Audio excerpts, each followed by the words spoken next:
gecə Yasamal rayonu ərazisində baş verən qəzada isə piyada vurulub.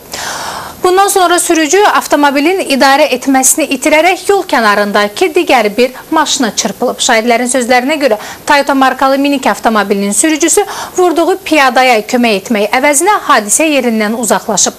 Qəzanın təfərrüatlarını isə şəhərçi işləyən əməkdaşımız Ruslan Eldaroğlu işıqlandırıb.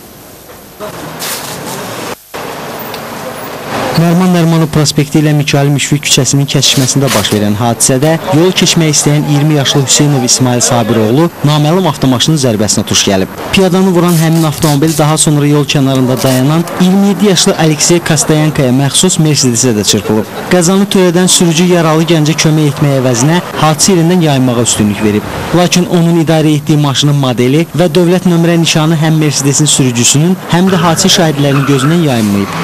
Yuxarıdan gələn Toyota Prado markalı maşın yüksək sürətlə idarəni itirib, vurub arxa qapıdan mənim maşınımı. Maşın nömrəsi neçə idi?